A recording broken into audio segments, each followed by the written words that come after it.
एक लड़का जब दुनिया में नाम रोशन करता है तो अच्छा लगता है।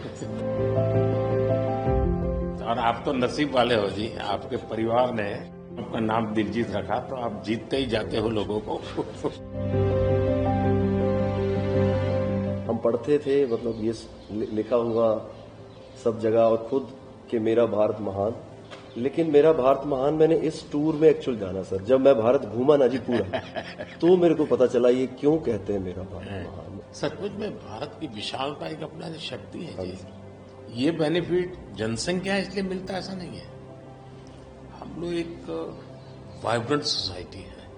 आपकी जर्नी से भी सर हम जब देखते हैं तो मतलब आपने कितना अपनी इकाइयों में हिमाचल चले जाना और सब कुछ छोड़ देना और फिर भगवान का इतना आशीर्वाद हो जाना, ये बहुत बहुत मतलब ये भगवान की मर्जी ही है। तो इसके बिना क्या होता है?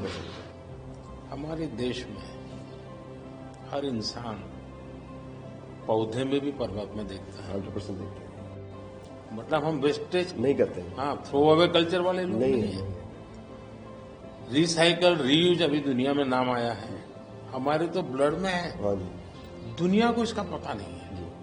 कभी आप अपने कार्यक्रमों के द्वारा ये जरूर कर सकते हैं कि भारत के लोग पर्यावरण की रक्षा कैसे करते हैं। अब जैसे मैंने अभी ये कार्यक्रम चलाया, एक पेड़ माँ के नाम, अपनी माँ को याद करते हुए माँ ले जाओ और पेड़ लगाओ, माँ की जीवन स्मृति बन जाएगी वो। और माँ जिंदा नहीं है तो फोटो लेकर के जाओ, लेकिन माँ को कहो माँ तुम्हारे लिए पेड़। तो अपनी माँ जिसने हमें जन्म दिया और ये धरती माता जो जीवन देती है, दोनों को हम एक प्रकार से आज करोड़ों लोग ये काम कर रहे हैं। हाँ। भारत में सबसे बड़ा अगर कोई जादू जिसको कह लो तो वो योग है। और जिसने योगा को अनुभव किया है वो उसकी ताकत जानता है। हाँ जी सर। आपको ये बाहर जाते हैं तो अनुभव क्या आता है? संगीत के इतने बड़े समारोह में जाते हैं तो बाकी लोगों की भाषा, उनकी स्टाइल, नए इमोशंस होते हैं। जी जी सर, मेरे को लगता है सर जैसा उन्होंने बना दिया एक कोचेला को एक फेस्टिवल, या और भी फेस्टिवल्स बड़े होते हैं, हम तो बहुत ज्यादा बड़े कर सकते हैं यहाँ पे सर। और लोग दुनिया भर से ट्रैवल करते हैं ऐसे फेस्टिवल्स के लिए। तो हमारा तो इतना रिच कल्चर है, अगर हम ढाबे में बैठ के भी खाना खा रहे हैं और कोई राजस्थान में गा रहा है तो इतना सुरीला गा रहा है कि बंदा बोलता है कि मैं गाना छोड़ दूं यार, ये इतना अच्छा गाना गा रहा है। और मैं प्रोफेशनली गाता हूँ, ये बंदा प्रोफेशनली गा भी नहीं रहा और मेरे से अच्छा गा रहा है। इतनी ज्यादा उनके अंदर कला है। वो लोग बना के बैठ गए। और अगर हमारे इधर कोई ऐसा डेवलप होगा तो दुनिया भर से लोग, मेरे मन में कल्पना है, आ सकते हैं सर। मैं सोच रहा था कई वर्षों से, लेकिन अब वो मैं इसको कर रहा हूं। वेव्स, मेरा मत ये है कि इतना बड़ा देश और दुनिया की सबसे ज्यादा फिल्में यहां बनती हैं। हाँ जी सर। दुनिया में सबसे बड़ी क्रिएटिव इंडस्ट्री यहाँ है जी। तो मैं यहाँ वेव्स एक बहुत बड़ा मूवमेंट खड़ा कर रहा हूँ और दुनिया की क्रिएटिव वर्ल्ड को मैं इकट्ठा करने वाला हूँ अप्रैल में जी। अब दुनिया का क्रिएटिव वर्ल्ड का सेंटर हिंदुस्तान। मैं एक बार जर्मनी की चांसलर मर्कल जी, तो हम मिले तो उसने मुझे संगीत का विषय निकाला। तो मैंने उसको कहा मेरे देश में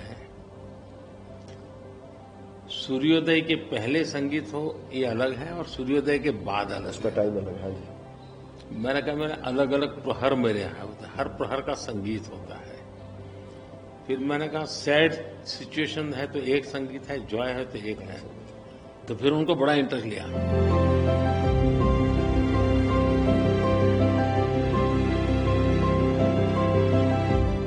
मैं सचमुच में साहबजादों का जो बलिदान है जी सर। लेकिन सिख परंपरा ने उसको जिस प्रकार से निभाया है जी, अद्भुत है। मैं तो पंजाब में रहा हूं तो मुझे मालूम है, माता गुजरी और 7 दिन तक लोग सोते नहीं थे। सच्ची सच्ची जमीन पे सोते हैं जी। हाँ जी। मुझे खुद को बड़ा इमोशनल अपील करता था। हाँ जी, तो फिर मैंने यहाँ आकर के 26 दिसंबर को हाँ जी, वीर बाल दिवस मना था। हाँ जी, और मैं देश के हर बच्चा को चाहता हूँ कि वो समझे कि कैसे वीरता होती थी, जी सर, आस्था क्या होती थी। कच्छ के अंदर लखपत में गुरुद्वारा है। 2001 में जब भूकंप आया तो उसको काफी नुकसान हुआ गुरुद्वारा को। गुरु नानक देव जी वहां रहे थे तो मुझे बड़ी गहरी चोट पहुंची। तब तो मैं मुख्यमंत्री नहीं था, लेकिन मैं तब एक वॉलेंटियर के रूप में वहां कच्छ में काम करता था। अच्छा जी, भूकंप के 9 महीने के बाद मैं मुख्यमंत्री बना। जी सर, तो मैं कच्छ गया और मैंने पहला काम तय किया, मैं ये गुरुद्वारा को बनाऊंगा। बड़ी बात। लेकिन मैंने दूसरा तय किया कि मैं वैसा ही बनाऊंगा जैसा उस समय बना था। तो ऐसे लोग कौन मिलेंगे, तो मैंने बहुत ढूंढा मिट्टी कहाँ से मिलेगी उस प्रकार की। आखिर में मैंने राजस्थान से कलाकारों को लाया, आर्टिस्टों को, और उनके बाद जैसा था वैसा बनाया। ऐसा बढ़िया। मैंने आपका इंटरव्यू देखा था सर अभी खाली में, उसमें जब आप अपने माँ और गंगा माँ की बात कर रहे थे, जब आप इमोशनल हो गए सर, वो मुझे बहुत टच किया। मतलब वो एक हमारे लिए आप प्रधानमंत्री एक बहुत बड़ा पद है, तो हम शायद एक जो उसके पीछे एक माँ और बेटा और इंसान है, वो कई बार वो निकल जाता है, भूल जाता है, क्योंकि एक औहदा बहुत बड़ा है।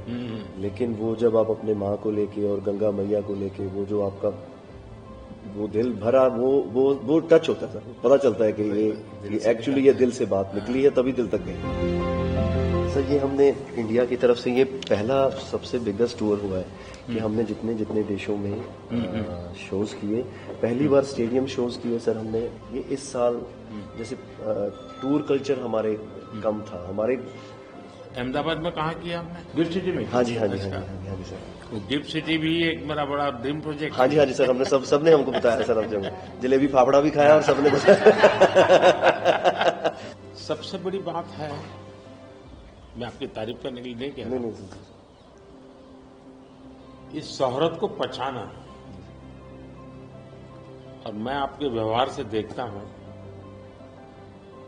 लोगों से सुनता हूं कभी कभी, तो मुझे लगता है कि आपके माता पिता के संस्कार का हो या गुरु की कृपा का हो, आपने सारी चीजों को पचाया है, शुक्र, उछल नहीं पड़े।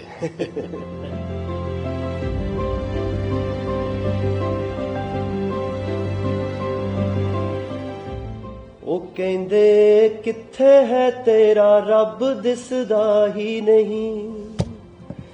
ਮੈਂ ਕਿਹਾ ਅੱਖਾਂ ਬੰਦ ਕਰ, ਧਿਆਨ ਧਰ ਮਹਿਸੂਸ ਕਰ।